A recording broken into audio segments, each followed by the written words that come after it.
Hello everyone, welcome to learn আমি শুভ। তোমাদের সাথে আজকে ভিডিওটা খুবই ইম্পর্টেন্ট হতে চলেছে তাদের জন্য যারা তোমরা মালদা কলেজে স্পেশালি বিসি ডিপার্টমেন্ট নিয়ে জানতে চাইছো। আমরা কিভাবে অ্যাডমিশন নিতে পারি দাদা, কি এলিজিবিলিটি ক্রাইটেরিয়া রয়েছে, কি সাবজেক্টস তারা চাইছে, ঠিক আছে, আমাদের কি কি কি সাবজেক্টস থাকতে হবে এখানে অ্যাডমিশন বিসি ডিপার্টমেন্টে অ্যাডমিশন নেওয়ার জন্য, তো ফেসিলিটিস কেমন রয়েছে, আর যাবতীয় যে তোমাদের মাথায় প্রশ্নগুলো রয়েছে সেই প্রশ্নগুলোর উত্তর আমি এই ভিডিওতে দেবার চেষ্টা করব মালদা কলেজের বিসিএ ডিপার্টমেন্ট নিয়ে, ঠিক আছে।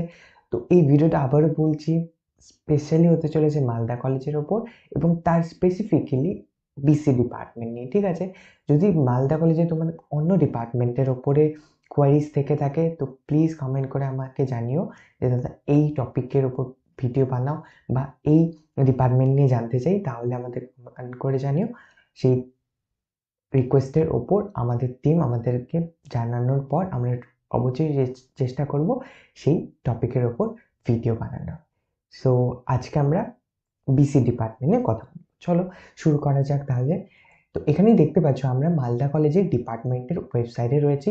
তো এখানে দেখতে পাচ্ছ department of computer science and application. তো এখানে কি রয়েছে, কম্পিউটার সায়েন্স আর কম্পিউটার অ্যাপ্লিকেশনের যে দুটো ডিপার্টমেন্ট রয়েছে না, সেই দুটো ডিপার্টমেন্টকে কি করেছে, দুটো ডিপার্টমেন্টকে একসাথে করে রেখে দিয়েছে, ঠিক আছে। যে কম্পিউটার সায়েন্সের ডিপার্টমেন্ট ছিল এবং কম্পিউটার অ্যাপ্লিকেশনের ডিপার্টমেন্ট, এই দুটোকে এক করে একসাথেই পড়ানো হয়। তো আলাদাভাবে পড়ানো হয় না, বাট তাদের এক্সাম আলাদা হতে পারে, বাট তাদেরকে পড়ানো সব কিছু টপিক মেনলি সেমই থাকে, তাই একসাথেই থাকে, ঠিক আছে। তো যারা বিএসসি কম্পিউটার সায়েন্স নিয়ে পড়তে চাইছো তাদের এখানেও একসাথেই পড়বে এবং যারা কম্পিউটার অ্যাপ্লিকেশন তারাও একসাথেই পড়বে, ঠিক আছে।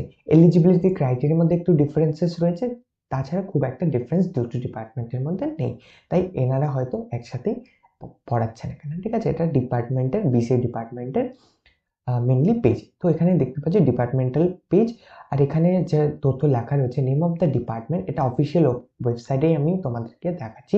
তো এখানে তাছাড়া কিন্তু এখানে তোমরা অফিসিয়াল ওয়েবসাইট, এটা যে তথ্যটা হয়তো রিয়েল কিনা এটা কিভাবে চেক করবে সেটা বোঝার হলেও কিন্তু তোমরা অফিসিয়াল ওয়েবসাইটে ভিজিট করো। আর তাছাড়া আমি অফিসিয়াল ওয়েবসাইটেই রয়েছি, ঠিক আছে। এই সাইটের মধ্যে দেখতে পাচ্ছ ইয়ার অফ এস্টাবলিশমেন্ট, এটা 2001-এ তৈরি করা হয়েছে এবং কত দুটো দুটো রয়েছে, তার মধ্যে হচ্ছে তোমার বেসিক অনার্স কম্পিউটার সায়েন্স আর BC bachelor of computer application, ঠিক আছে। এবার যেটা পয়েন্ট করা বিষয় এখানে সেটা হচ্ছে যে ইনটেক ক্যাপাসিটি কতগুলো সিট রয়েছে, ঠিক আছে। এটা প্রিভিয়াস ইয়ারের ডেটা, আর বলতে পারো প্রিভিয়াস ইয়ারের এই ডেটাই ছিল, আর কারেন্ট যে এখন আমি এই সাইটটা যে খুলেছি যখন আমি ভিডিওটা বানাচ্ছি সেই মুহূর্তে এখানে সাইটে কিন্তু লেখা রয়েছে 37 ইনটেক ক্যাপাসিটি রয়েছে, তার মানে 37টা স্টুডেন্ট এখানে ভর্তি অ্যাডমিশন নিতে পারবে কোন ডিপার্টমেন্টে, বিএসসি অনার্স কম্পিউটার সায়েন্স, এবং 49টা স্টুডেন্ট ভর্তি নিতে পারবে কোন ডিপার্টমেন্টে, ব্যাচেলর অফ কম্পিউটার অ্যাপ্লিকেশন, মানে এই ডিপার্টমেন্টের এই সাবজেক্টে কিন্তু তারা অ্যাডমিশন নিতে পারবে 49টি স্টুডেন্ট, ঠিক আছে। তার মধ্যে ভাগ রয়েছে, এসসিদের জন্য কিছুটা রয়েছে, এসটি ওবিসিদের জন্য কিছুটা রয়েছে, ঠিক আছে। এখানে তারপরে আমরা দেখে যাচ্ছি, তারপরে তো এখানে দেখতে পাচ্ছ BCA semester 1, semester 2, semester 3, semester 4, semester 5, semester 6, 6টা সেমিস্টার রয়েছে। বাট যেটা না বললেই নয় সেটা হচ্ছে তোমরা যেহেতু জানো যে এবার নিউ এডুকেশন পলিসি, ঠিক আছে, নিউ এডুকেশন পলিসি চলে এসছে, ঠিক আছে। নিউ এডুকেশন পলিসি কারণে কি হচ্ছে, এবার কিন্তু নিউ এডুকেশন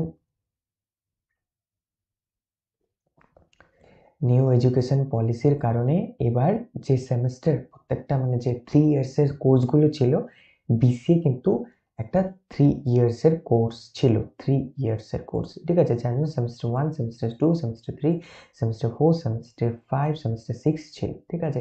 যেহেতু এটা 3 ইয়ার্সের কোর্স থেকে 4 ইয়ারের কোর্স করে দেওয়া হয়েছে, কত বছরের কোর্স করে দেওয়া হয়েছে, আবারও বলছি 4 ইয়ারের কোর্স করে দেওয়া হয়েছে, তার মানে দাদা, তার মানে এর মধ্যে রয়েছে 8 সেমেস্টার, ঠিক আছে। 8টা সেমেস্টার তোমাদেরকে পড়তে হবে। বিএসসি কম্পিউটার সায়েন্স স্টুডেন্টদের যেমন সেম তোমাদেরকেও বিসিএতে 8টা সেমেস্টার পড়তে হবে। তার জন্য ফি স্ট্রাকচার ভ্যারি করতে পারে এবছর, ঠিক আছে। এবং তাছাড়াও তাদের ইনটেক ক্যাপাসিটিও ভ্যারি করতে পারে। সেন্ট্রালাইজ পোর্টাল আপাতত এখনো কনস্ট্রাকশন ফেজে রয়েছে এবং সেখানে অ্যাক্সেস এখনো বন্ধ রয়েছে, ঠিক আছে, সেখানে পিন লাগিয়ে দিয়ে এখনো বন্ধ করে দিয়েছে অ্যাক্সেস। তো সেটা কনস্ট্রাকশন যতদিন কমপ্লিট না হয়ে যায় সেখানে অ্যাক্সেস করে মালদা কলেজের ডিটেলস বের করার একটা টাফ হয়ে যাচ্ছে। বাট অ্যাজ পার মালদা কলেজের অফিসিয়াল ওয়েবসাইট এখনো অবধি কিন্তু 3 বছরই লিখে রেখেছে, ঠিক আছে, কোর্সটাকে। তো তোমরা কিন্তু যখন স্টার্ট হবে 2024-25-এর জন্য অ্যাডমিশন, তখন কিন্তু আমি তোমাদের রিকোয়েস্ট এলে আমি সেই রিকোয়েস্টের বেসিসে, ঠিক আছে, আমাদের টিমও রয়েছে, সেই টিম দেখতে থাকবে। কমেন্ট যদি এসে থাকে তাহলে সেই রিকোয়েস্টের বেসিসে আমাদেরকে জানানো হবে এবং আমরা চেষ্টা করবো সেই টপিকের উপর যত দ্রুত সম্ভব ভিডিও বানানো, ঠিক আছে। তো এই ছিল পুরো ডিটেলসগুলো মেনলি কলেজের ওপর, ঠিক আছে। এখানে দেখতে পাচ্ছ যে আরেকটা পয়েন্ট, যে এখানে রয়েছে 45% general category, 40% SC/ST student from science stream having math and physics as a subject. তো এখানে কি হচ্ছে, তো 45% জেনারেল ক্যাটেগরি এই ডিপার্টমেন্টে অ্যাডমিশন নিতে হলে, বেসিক কম্পিউটার সায়েন্স BC-তে নয়, ঠিক আছে। এটা তো গেল তাদের জন্য BC কম্পিউটার। এখানে দেখতে পাচ্ছ যারা BC কম্পিউটার সায়েন্স নিয়ে মানে সায়েন্স আছে যাদের, তারাও দেখতে পারো, এটা কনসিডার করতে পারো। যাদের সায়েন্স নেই তাদের এখানে লিখেছে no fixed cut off marks by the university college, ঠিক আছে। কোনো ফিক্সড কাট অফ এখানে দেওয়া নেই যে তোমাদের 30% 35 লাগবে। এখানে কোনো কাট অফ ইউনিভার্সিটি মানে গৌড়বঙ্গ ইউনিভার্সিটি আন্ডারে রয়েছে মালদা কলেজ, তো সেই ইউনিভার্সিটি বা মালদা কলেজের কোনো ফিক্স করা নেই, সেটা ভ্যারি করতে পারে। লাস্ট ইয়ারও ভ্যারি করেছে, এবছরও ভ্যারি করতে পারে। তো তারা মেনলি চাইছে যে আমাদের স্টুডেন্ট কি হতে হবে, স্টুডেন্ট আমাদের উচ্চ মাধ্যমিক পাস হতে হবে। ভালো কথা, কলেজ বলে দিয়েছে দেখো স্টুডেন্ট আমার চাই 12 পাস, উচ্চ মাধ্যমিক পাস। ভালো কথা, স্টুডেন্ট উচ্চ মাধ্যমিক পাস হয়েছে তাহলেই হবে, হলো একটা এলিজিবিলিটি ক্রাইটেরিয়া মিট করেছে। সেকেন্ড ক্রাইটেরিয়া যে তাদের কাছে সাবজেক্টস বেস্ট 5 সাবজেক্ট থাকবে, সেই বেস্ট 5 সাবজেক্টসের মধ্যে ম্যাথ থাকতে হবে। আচ্ছা, অনেকে বলবে দাদা ম্যাথ নেই, তো কলেজকে বলেছে ম্যাথ নেই, ঠিক আছে, কলেজ বলেছে ম্যাথ, ঠিক আছে, ম্যাথ নেই তাও চলবে। কম্পিউটার সায়েন্স আছে, কম্পিউটার সায়েন্স নেই, ঠিক আছে, তাও চলবে। কম্পিউটার অ্যাপ্লিকেশন আছে, হ্যাঁ এটা আছে, তো কম্পিউটার অ্যাপ্লিকেশন নিয়ে তারা ভর্তি হবে। এবার তিনটের মধ্যে কোনোটাই নেই, তাহলে কিন্তু তারা অ্যাডমিশন নেবে না এই কলেজ, কারণ এখানে ক্লিয়ারলি মেনশন করে রেখেছে ম্যাথ বা কম্পিউটার সায়েন্স বা কম্পিউটার অ্যাপ্লিকেশন, যে কোনো একটা কিন্তু সাবজেক্ট অ্যাজ এ সাবজেক্ট উচ্চ মাধ্যমিকে থাকতে হবে। এই জন্য কি হয়, যারা কম্পিউটার অ্যাপ্লিকেশনে পড়াশোনা করেছে তারা কিন্তু BCA-তে ইজিলি অ্যাডমিশন হয়ে যেতে পারে, কারণ তার কম্পিউটার অ্যাপ্লিকেশন তাদের আছে, তাই BCA-তে অ্যাডমিশন নেই। বাট যাদের কম্পিউটার অ্যাপ্লিকেশনও নেই, ম্যাথও নেই, কম্পিউটার সায়েন্সও নেই, তাদের কিন্তু অ্যাডমিশন নেওয়া খুবই টাফ। মানে এখানে পসিবলই নয়, টাফ কেন সরি, বাট এখানে পসিবলই নেই অ্যাজ পার তাদের এলিজিবিলিটি ক্রাইটেরিয়া অনুসারে, ঠিক আছে। তো এই হচ্ছে তোমাদের মেন কলেজের এলিজিবিলিটি ক্রাইটেরিয়া, ঠিক আছে।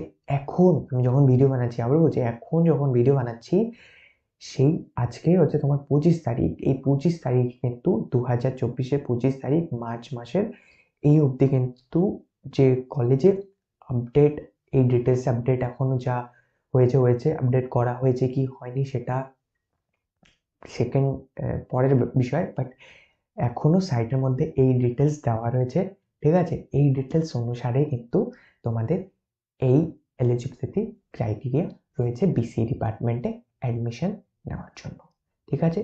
তো এই ছিল পুরো BCA ডিপার্টমেন্টে এলিজিবিলিটি ক্রাইটেরিয়া, ঠিক আছে।